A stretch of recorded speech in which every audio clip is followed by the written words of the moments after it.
তোমরা সবাই কেমন আছো? সময় রান্নাঘরে সবাইকে স্বাগত। আজকে তোমাদেরকে পিৎজা তৈরি করে দেখাবো।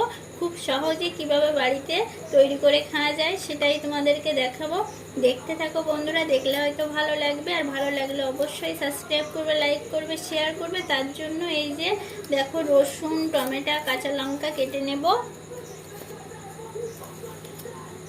টমেটো কেটে নেব। দেখো বন্ধুরা, আজকে কিন্তু আমি বাইরে রান্না করছি না, গ্যাসেই রান্না করব। আর বাইরে রান্না করলে কিন্তু পিৎজাটা রান্না করতে ভালো হবে না, এর জন্য গ্যাসে করব। অনেক সময় উনুনে রান্না করলে ধোয়ার গন্ধ টন্ধ হতে পারে, এর জন্যই কিন্তু গ্যাসে করব। দেখো এরকম লম্বা লম্বা করে কেটে নিয়েছি, বিচিগুলো ফেলে দেব, প্রত্যেকটার বিচি ফেলে দেব। টমেটো কেটে নিয়েছি, দেখো লম্বা লম্বা করে, পাতলা পাতলা করে কেটে নিয়েছি। পেঁয়াজ কেটে নেব।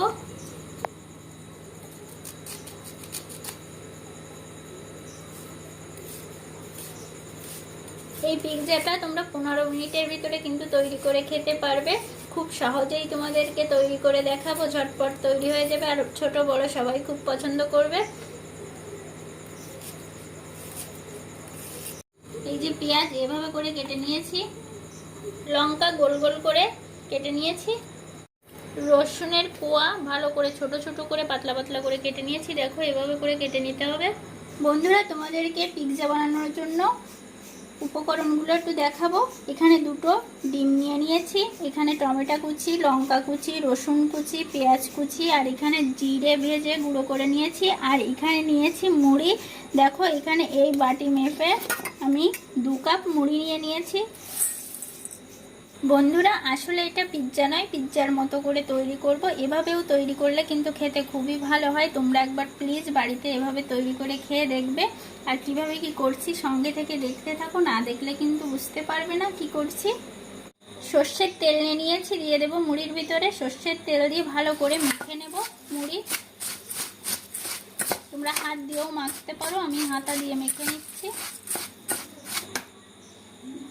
দুটো ডিম ভেঙে দিয়ে দেব। আমি এখানে আমার পরিমাণ মতো কিন্তু উপকরণগুলো নিয়ে নিয়েছি। তোমরা কম বেশি করলে উপকরণগুলো অবশ্যই কম বেশি করে দেবে। দিয়ে দেব পেঁয়াজ কুচি, রসুন কুচি, কাঁচা লঙ্কা কুচি, ভেজে রাখা জিরে গুঁড়ো। সবগুলো উপকরণ দিয়ে আমি ভালো করে মেখে নেব। আর স্বাদ মতো দিয়ে দেব কিন্তু লবণ। ভালো করে সবগুলো উপকরণ মেখে নেব। খুব সুন্দর করে উপকরণগুলো আমি মেখে নিয়েছি। তোমরা হাত দিয়েও মাখতে পারো, আমি কিন্তু একটা হাতা দিয়ে মেখে নিয়েছি। দেখো এখন কিন্তু একটু চিটচিটে টাইপের হয়ে গেছে। মুড়িটা কিন্তু আর মুচমুচে নেই, কিন্তু এটা ভাজলে মুচমুচে হয়ে যাবে, খেতেও খুব ভালো লাগবে। মাখাটা আমি রেখে দেব। তাওয়াটা খুব সুন্দর করে গরম করে নিতে হবে। অবশ্যই কিন্তু তাওয়াটা তোমরা খুব সুন্দর করে গরম করে নেবে। তেল দিয়ে দিয়েছি, সাদা তেল। তাওয়ার চারিদিকে তেল লাগিয়ে নেব। খুব সুন্দর করে তো তাওয়া গরম করে নিয়েছি। শেপটা দিয়ে নেব পিৎজা। অবশ্যই কিন্তু গ্যাসের আঁচটা খুবই কম রাখতে হবে, অল্প আঁচে ভেজে নিতে হবে। খুব সুন্দর করে গোল করে নিচ্ছি।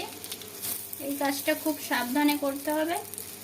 মুড়ি দিয়েও যে এত সুন্দর একটা রেসিপি হয়, তোমরা কিন্তু না দেখলে মিস করে যাবে।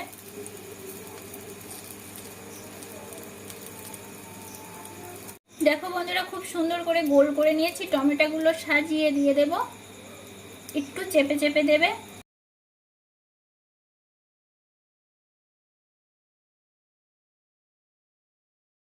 ক্যাপসিকাম এবং ধনেপাতাও দিতে পারো, আমি শুধু টমেটো দিয়েই করছি।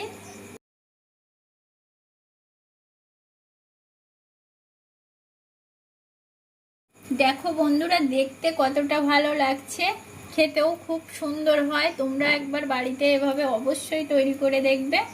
বন্ধুরা, আলতো হাতে এভাবে একটু নাড়িয়ে নেবে, তাহলে তলাটা ধরে যাবে না। আর অবশ্যই কিন্তু গ্যাসের আগুনটা একটু কম রাখবে। খুব সুন্দর করে তলাটা শক্ত হয়ে গেছে, এবার কিন্তু উল্টে দিতে হবে। আমি এরকম একটা সাদা কাগজ নিয়েছি, এভাবে করে আমি আলতো হাতে এভাবে উল্টে দেব। দেখো বন্ধুরা, আমার কিন্তু ভেঙে যায়নি, খুব সুন্দর করে আমি উল্টে নিয়েছি।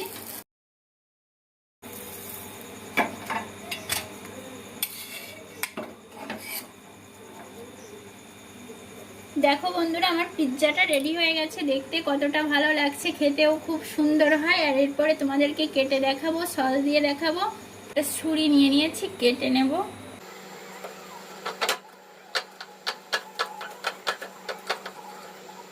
বন্ধুরা, দিয়ে দেব টমেটো সস।